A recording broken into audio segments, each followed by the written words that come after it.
O Wi-Fi tem a função de nos conectar com a internet, facilitando assim a navegação via web.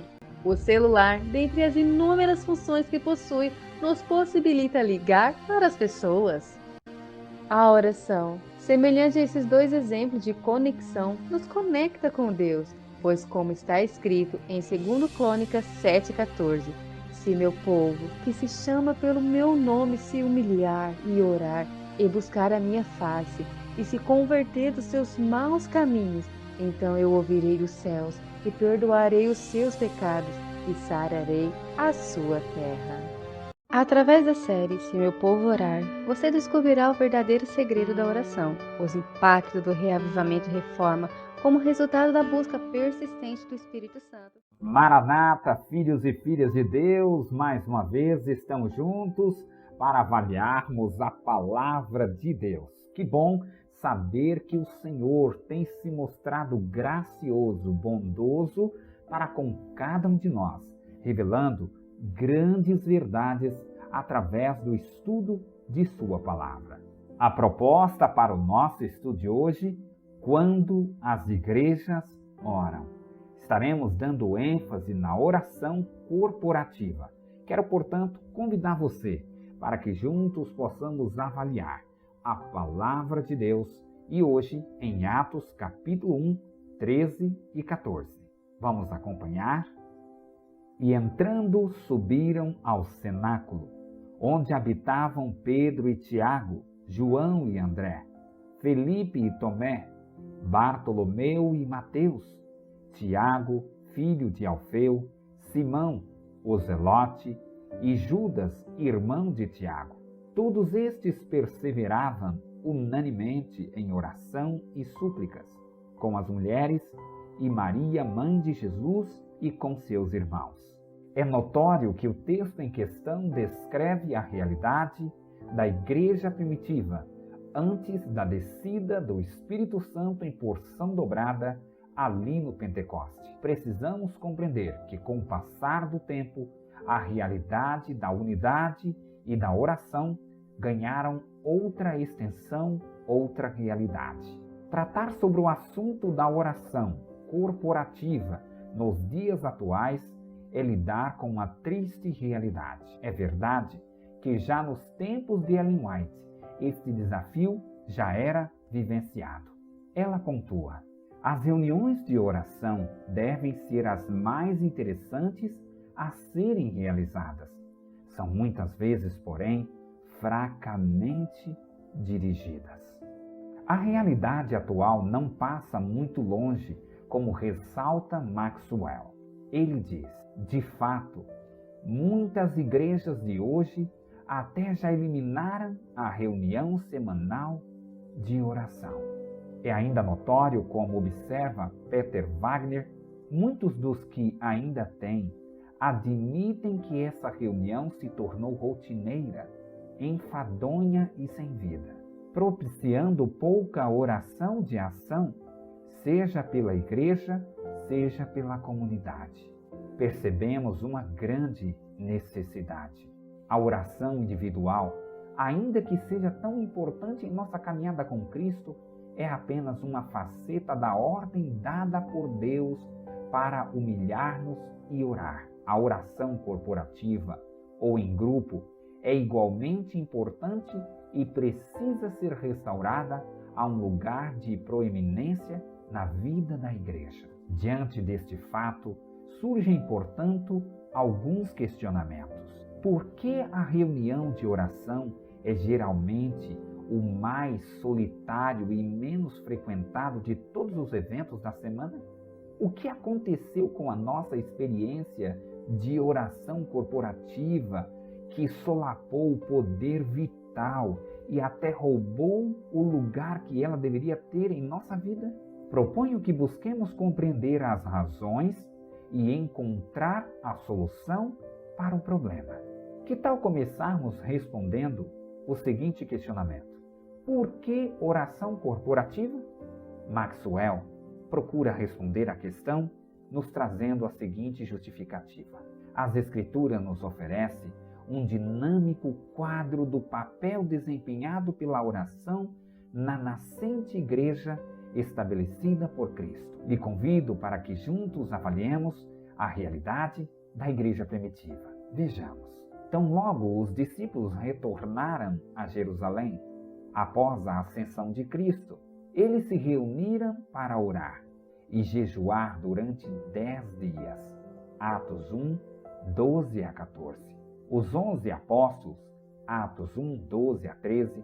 As mulheres com Maria, mãe de Jesus, e com os irmãos dele, Atos 1, 14. Ao todo, umas 120 pessoas, Atos 1, verso 15. Todos com o objetivo de buscar a unidade de propósito, Atos 1, 14 e Atos 2, 1. Criar um ambiente de oração e súplica, Atos 1, verso 14. Organizar a igreja para o cumprimento da missão com sucesso, sob a ministração do Espírito Santo, Atos 1, 15 a 26. No dia de Pentecostes, estavam todos eles reunidos no mesmo lugar, orando pela prometida bênção do Espírito Santo, quando nasceu a igreja e 3.000 novos seguidores foram acrescentados ao grupo. Atos 2, verso 1 e o verso 41. O que é uma evidência clara de que uma das atividades primárias na vida daquela igreja, Atos 2, 42, era a oração. Os apóstolos consideravam como seu principal dever, Atos 6, verso 4. O livro de Atos está cheio de exemplos da jovem igreja em oração, para que Pedro fosse liberado da prisão, Atos 12, verso 5. Para promover a eleição de novos presbíteros ou anciãos, Atos 14, verso 23, e para chamar os primeiros missionários, Atos 4, verso 31. Cabe ressaltar que, vivendo esta realidade, a igreja primitiva cumpriu a missão designada pelo Mestre de proclamar as verdades, as novas do Evangelho para aquele tempo. Sob a condução do Espírito Santo, eles o fizeram com sucesso, e todos daquele tempo, em sua grande maioria, conheceram a verdade a respeito de Cristo. Mas a pergunta ainda soa aos nossos ouvidos. Mas por que é necessária esta experiência ainda hoje? Pelas mesmas razões que era necessária naquele tempo, para a liberação do poder, unidade, companheirismo e encorajamento. Sobre o assunto da liberação do poder na igreja primitiva, descreve com sabedoria Kent. Ele diz: a igreja primitiva dependia visivelmente da oração para a liberação do poder de Deus. Sua crença no papel da oração pública era evidente. Se nós não orarmos, Deus não agirá. Eles compreendiam que nas orações da igreja havia uma esperança e um poder espiritual único que não havia em suas experiências de oração particular. É notável como ressalta Maxwell, reagindo ao comentário de Kent, a igreja estava em chamas com a missão de salvar almas. E então ele questiona: estamos nós enriquecendo ainda mais a vida de oração, de unidade de propósito e de estudo da Bíblia que os discípulos levaram no início da igreja primitiva com os demais seguidores de Jesus? Ellen White pontua: os discípulos sentiram sua necessidade espiritual e suplicaram do Senhor a santa unção que os devia capacitar para o trabalho de salvar almas. Não suplicaram essas bênçãos apenas para si. Sentiam a responsabilidade que lhes cabia nessa obra de salvação de almas. Compreendiam que o Evangelho devia ser proclamado ao mundo e reclamavam o poder que Cristo prometera. Afinal, queridos amigos, o próprio Jesus tratou sobre o assunto da unidade. Em verdade, também vos digo que, se 2 dentre vós sobre a terra concordarem a respeito de qualquer coisa que, porventura, pedirem, ser-lhe-á concedida por meu Pai que estás nos céus. Porque onde estiverem 2 ou 3 reunidos em meu nome, ali eu estou no meio deles. Mateus 18, 19 e 20. Sobre esse texto, tece o seguinte comentário Maxwell. A oração corporativa provê a oportunidade para que o corpo de Cristo experimente o poder da concórdia. A oração individual é ótima e é corrente sanguínea do crente. Mas aqui, Jesus está nos ensinando que algo especial acontece quando seus filhos entram em acordo na oração. Acrescenta Kent. Assim ocorre com a oração em grupo, em que as diferentes vontades e ideias de 2 ou mais crentes têm que entrar em harmonia para produzir para Deus um som unificado. Quando 2 ou mais crentes se reúnem para orar, eles frequentemente vêm com ideias diferentes sobre o que pedir e sobre qual é a vontade de Deus a respeito do assunto. Um pode achar que Deus quer curar o enfermo. Pode ser que outro pense que Deus está trazendo a aprovação da doença para ensinar o aflito. Mas, ao buscarem a concórdia e a unidade na súplica, eles começam a ouvir a voz de Deus, que faz com que seus diferentes pensamentos e conhecimentos, 1 Coríntios 12, verso 8, gradualmente se formem com a vontade de Deus. E assim, a oração deles é respondida. Outro detalhe importante sobre a oração corporativa é o companheirismo e o encorajamento entre 2 pessoas. Quem sabe, ao olhar para a realidade da sua vida de oração intercessora por alguém ou por um grupo de pessoas, ou mesmo ao olhar para a realidade da sua igreja local e como precisa de melhorias no que diz respeito à oração corporativa, você se sente pequeno e acha ou acredita que não é capaz o suficiente de resolver o problema. Maxwell, preocupado com esta situação, propõe para cada um de nós algumas dicas especiais sobre como injetar nova vida na reunião de oração corporativa. Ele sugere: primeiro, ponha música na oração. Segundo, mantenha as orações simples. Terceiro, diminua o tamanho da lista de oração. Quarto, seja específico. Quinto, compartilhe as respostas à oração. Sexto, mude o nome, se referindo ao nome que é dado aos encontros de oração. Quem sabe você possa acrescentar, como por exemplo, a hora da oração, ou a hora do louvor, ou alguma coisa mais radical como a hora do poder. E sétimo, convoque a igreja para momentos especiais de oração. Que tal finalizarmos o nosso diálogo de hoje tratando sobre o ministério da oração em sua igreja? Que tal respondermos juntos o seguinte questionamento deixado por Maxwell? Qual é a importância da oração na vida e no funcionamento geral da igreja? Então, ele propõe: considere o que Ellen White viu numa visão. Vi que uma espessa nuvem os envolvia e que uns poucos raios de luz da parte de Jesus penetravam a nuvem.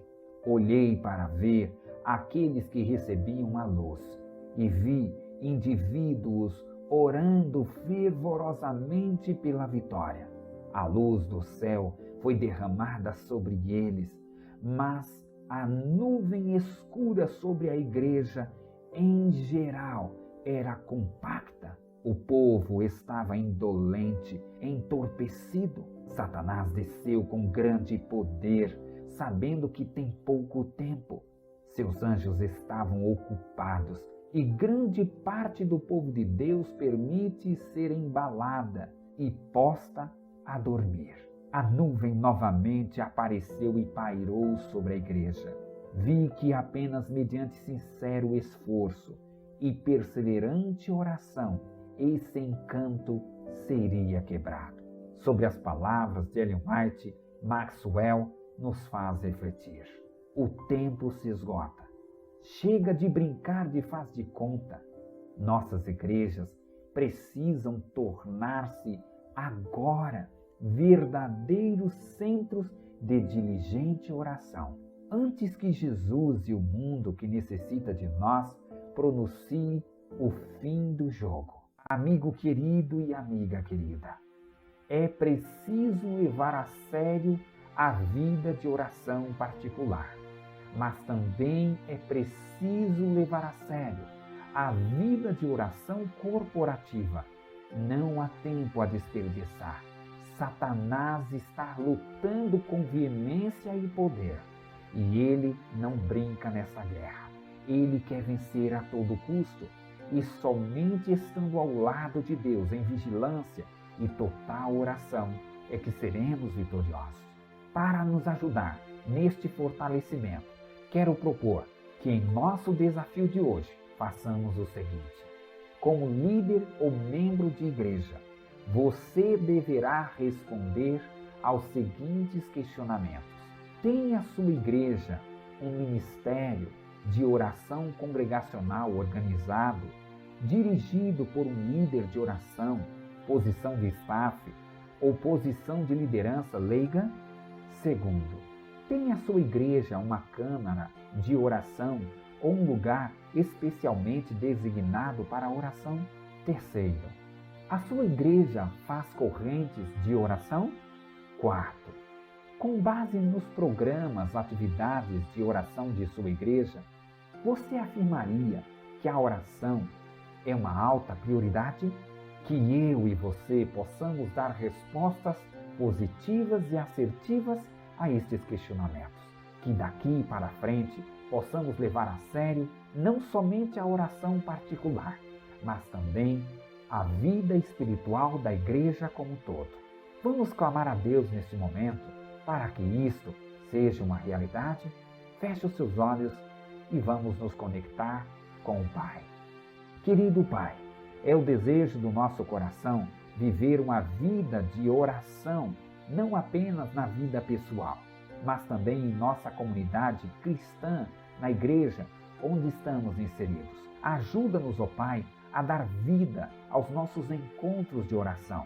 Revela a nós os métodos e nos ajude a executá-los para a Tua glória. É o que oramos, em nome de Jesus. Amém.